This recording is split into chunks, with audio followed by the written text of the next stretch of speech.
Well, today I'm coming to you live from my recording studio, dining room table, and card playing area to talk to you about the Cambium Networks V3000.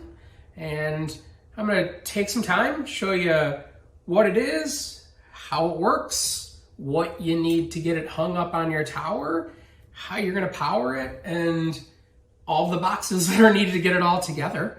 I put on my finest pair of sweatpants during our quarantine, and I'm going to show you a little bit about some things that I really find unique and interesting, some things that are really weird, and why this product is going to absolutely demolish the competition when it comes to market, which is now. All right, here it is, the V3000. This system comes piecemeal, so you're going to order various bits and pieces and parts and accessories that are going to all add up to your one singular radio that is going to be designed for a long distance point-to-point link. I just mentioned briefly that this thing is going to rip because it's able to do 7.6 gigs on a point-to-point link and give you those distances up over 1 to 2 miles. I'm going to include a little bit of information here. I want to talk to you a little bit about the rain rates of this.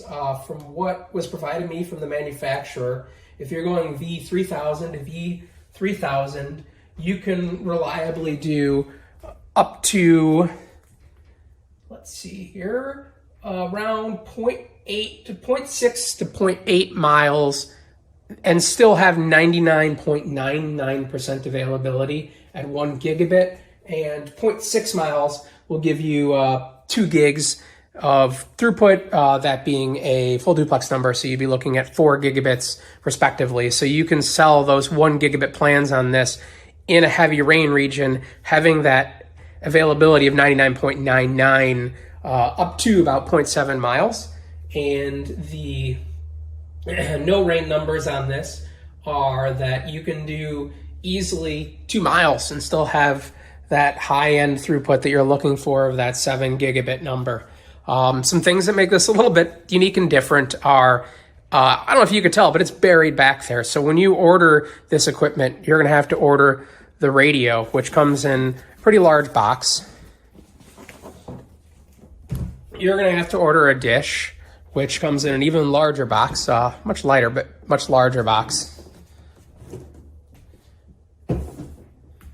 An optional thing that you can do is the telescope mount. The idea is that at the top of the radio, you can put a scope on there and use that to align. I recommend getting one of these, and I'll get into a second why. This is a really narrow radio, and it's going to be difficult to align. Another optional accessory that comes highly recommended from Cambium is the precision mount. I'm going to do an entire video just on this mount alone. I think it really justifies it, and I'm going to go through and talk about why I think that you should use this in most applications. There is a less expensive mounting option, but we'll get into that a little more in that video, and I'm going to include a link to that below.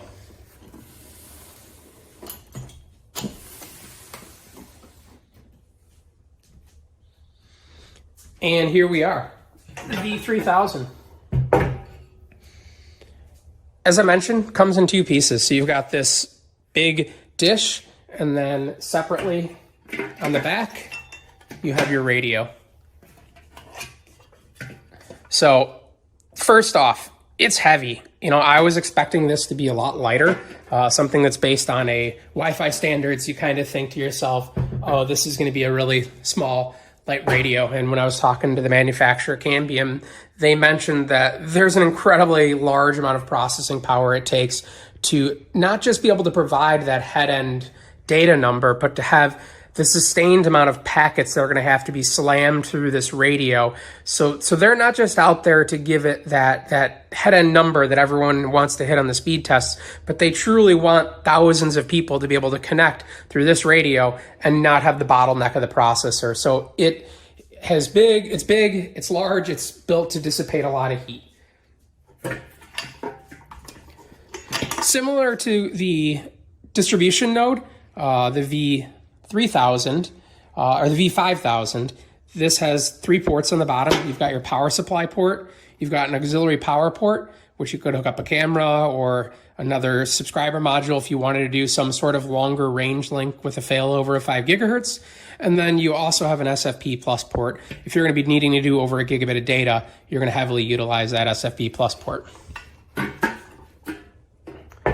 First saw this design a couple of years ago. They had initially shown how they're going to do this at the Wispapalooza show in Las Vegas. And I initially thought when they showed it to me that half the dish was missing, and it really is a unique platform. The weatherproof gland does come with this. If you're going to utilize the other ports, you're going to want to get additional glands, which are available for purchase.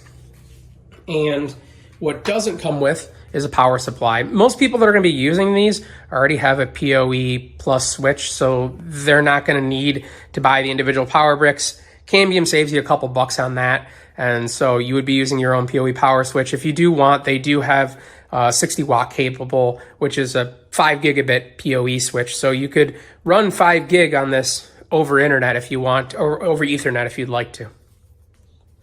While talking to Cambium Networks about this equipment, I had a lot of questions. You know, why is it so piecemeal? Why is that big tilt mount bracket necessary? And it does come at a pretty lofty price point. And so I want to make sure that I talk about that a little bit.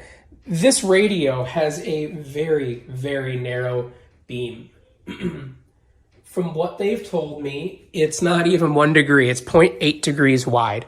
So with a 0.8 degree wide beam, you have a need for scopes to scope it in to make sure that you're getting it perfectly aligned with the other end, especially if you're in point-to-point mode. So 2 V3000s talking to each other in point-to-point are going to be very difficult to align.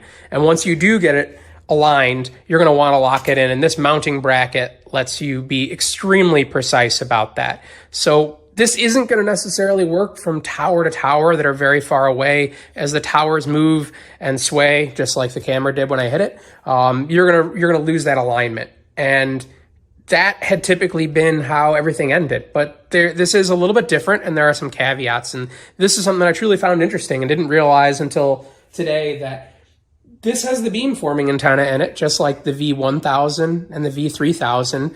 The V3000 being the distribution node that this can be a subscriber on, and the V1000, which is the smaller subscriber that has an 80 degree wide beam width. So you're looking at this, not even 1 degree wide. How are you going to make this effective? How are you going to peak it in? And what happens if you catch a little bit of wind? Well, this has the beam steering built into it as well. I didn't think it did, and I was pretty surprised on something that had a very narrow beam width. But that beam steering allows it to be a little bit wider than 0.8 degrees, and so you start widening that, and it actually gets to 4 degrees of beam steering.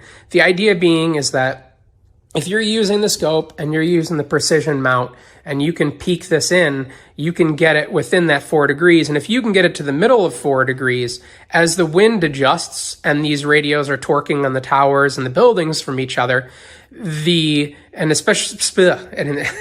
specifically with the wind, you do have a little bit wider of an area for these units to be twisted and torqued and still be able to maintain your connection. So a lot less, having to realign like you would with typical 80 gigahertz millimeter wave links. Beamforming is a game changer on this. And I think between the beamforming, the high-end throughput speed, the 5 gigabit capability over Ethernet, and the ability to precision mount this, and also having that really long range, seems like a really cool product. And I've already gotten some feedback from some people using this in the field, and it is the real deal. It goes farther and goes faster than anything else on the market in this frequency. So let's talk price. What is this going to set you back? The individual radio is $599. The dish is $75.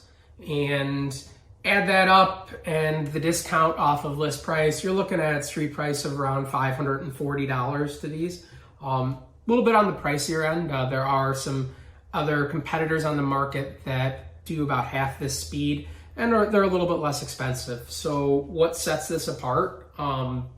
It's going to have way more processing power. it's going to be able to handle those sustained packages. They're going to be able to handle the high user amounts. You're going to be able to stretch this a little further by using the scope and the tilt mounting bracket. That precision tilt mount bracket does come in at a pretty hefty price of $120. Do I think you need it? No. Is it going to be something that'll make your life easier? Yes, definitely. And will it make it so that you can sleep well at night on windy nights? Absolutely. So if it were my money, I would be deploying it with that. But I imagine a lot of people probably won't. This product is part of the Cambium Network's cnWave portfolio, which includes the V5000 distribution node for point to multi-point access, and also these units mesh together. Here's the universal mounting bracket for the V5000 with instructions on the box, and power supply and LAN for that unit. The other radio in the portfolio is the V1000, which is a 1 gigabit subscriber module that's low gain, could also be used as a point-to-point link, comes with a power supply and a hose clamp. And the third radio in this product line is the V3000, which is a high gain subscriber module. And this is the precision mounting bracket for the unit, the telescope mount for alignment, and the dish and radio can be seen here with that telescope mount. And that is the high gain subscriber module or point-to-point link, and there's the power supply and gland for that unit as well. I'm going to include some links below. I also reviewed the V1000, which is a small low-gain subscriber module, and I reviewed the V5000, which is the distribution node. This can be a subscriber module on that, or its own point-to-point, and I'll include those links below. Also, if you have any questions, be sure to post them in the comments and I'll try to answer them for you. And I'll also include a link below on where to buy this.